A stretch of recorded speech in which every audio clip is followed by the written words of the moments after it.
And we're back with Ms. Coffee. Feeling good? Learning math?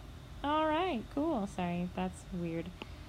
I'm just tired. Okay, so we're going to be doing properties of kites now. So this is the last part of 7-4. First of all, let's talk about what is a kite, okay? Because that's kind of a new shape. I mean, we know that a kite is a little flying thing in the sky. And the actual shape of a kite looks like the stereotypical kite. I know there are different kinds of kites, but in general, we know this is a kite with this little tail and flows in the wind, okay? But the mathy definition, what makes a kite, is this definition here. Exactly 2 pairs of consecutive congruent sides. So consecutive means they're next to each other. So AB and AD are congruent. And then separately, BC and DC are congruent. How is that different from a parallelogram?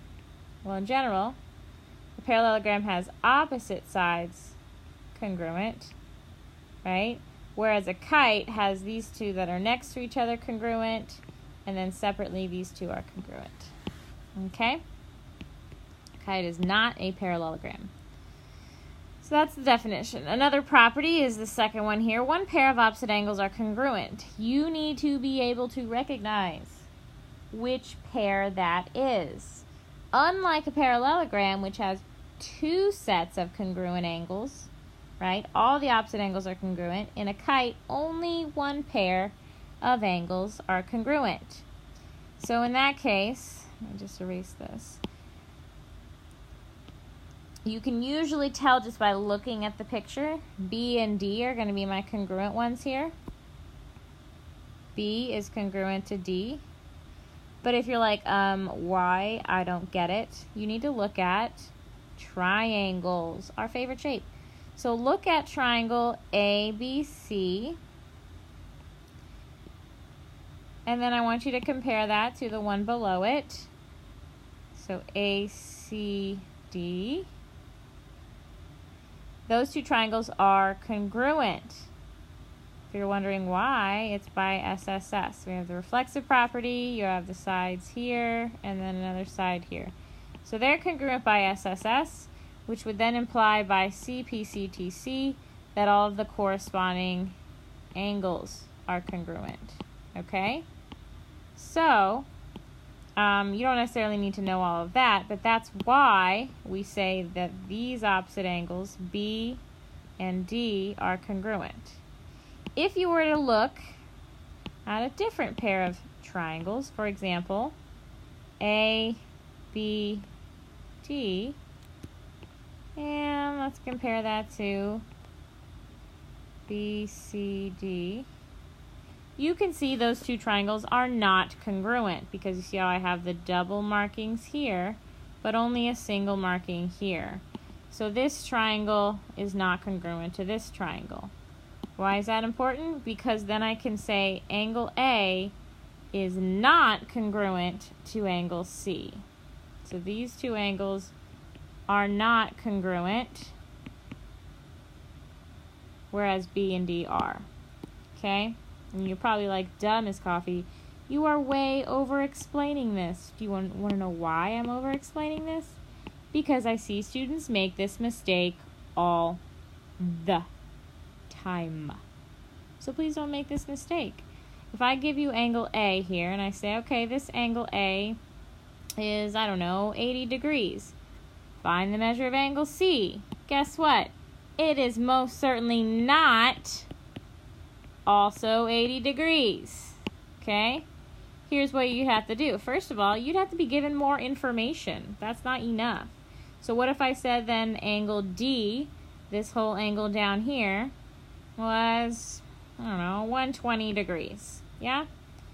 Then you can say, okay, I know D is congruent to B, so B is also 120 degrees. And to get C, I know that all the angles of a quadrilateral add up to, what do they add up to? 360, Ms. Coffee. You're darn right, they do. So what you can do is add up all 3 of your angles, 120 plus 120 plus 80. Oops, sorry. 120 plus 120 plus 80, which is 320. and subtract that from 360 to get 40 degrees. So angle C right here would then be 40 degrees. Okay? Are they the same? They most certainly are not. So that's how you would go about solving a problem like that with angles. We'll do some more later, but that's an important thing to know. One more thing that's important about a kite that you can see, look right there, is that they have perpendicular diagonals. What other shapes have perpendicular diagonals? Rhombi, squares, and now kites, and that's it. Remember, perpendicular means they intersect at a 90-degree angle, and please don't forget our favorite shape, the triangle. Triangles exist in all of these quadrilaterals that we're dealing with. So it's very important to remember that the angles of a triangle add up to 90. That can help me find these missing pieces, right? And then also maybe Pythagorean theorem might come into play. We'll talk more about that later. Okay. Let's do some examples though to make sure you really understand kites. All right. So for this one, we're missing some angles. It should be pretty obvious, but if you're again confused about which ones match, first of all, look at K and M. Do they look congruent? No, they most certainly don't. Now I know I tell you don't go by what it looks like, but in this case, I mean, let's just think about it logically, okay? If I were to draw in the diagonals, we can clearly see that this triangle is certainly not congruent to this triangle. So do you think K and M are going to be congruent angles? No, they're not. But if I draw this diagonal, there we go, these triangles look a lot more congruent than before, than the other ones. And they are congruent by SSS. So that means that my opposite angles that are congruent are J and L. So angle J is congruent to angle L, which means it's also 82 degrees. Now how do I get this K? We just did one like it. Remember, it's not 71. They're not congruent, so I need to do same thing I did before. The angles of a quadrilateral add up to 360. Okay? So we're going to do 82 plus 82 plus 71, which is 235. And then we're going to do 360 minus, 235, which is 125. So K is 125 degrees. Not too bad, right? Just subtracting. Okay, number 4. Notice how they have the diagonals drawn in. There's probably a reason for that. So a couple things. First of all, GDE. So GDE is this entire angle. There's actually a fact that this diagonal bisects those angles, but it doesn't bisect these. And again, it has to do with the triangles. So just think about it logically, okay? When I draw both diagonals, this little baby triangle is congruent to this little baby triangle. And this little triangle is congruent to this little triangle. And color coding, because colors are great. So that means that this angle here next to it is also 59. Maybe something darker. 59. And so that means the entire angle GDE is going to be 59 times 2.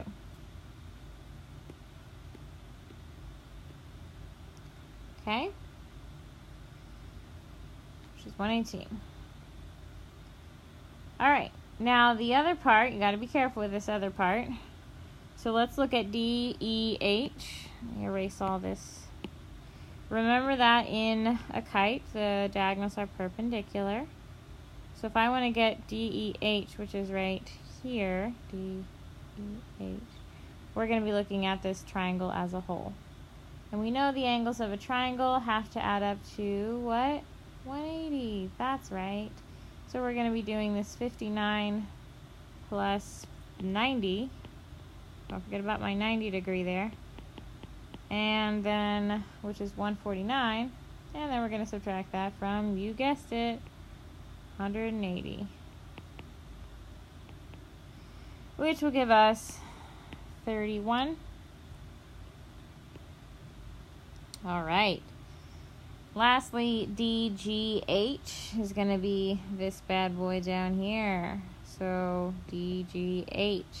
Remember what I said about those baby triangles being congruent?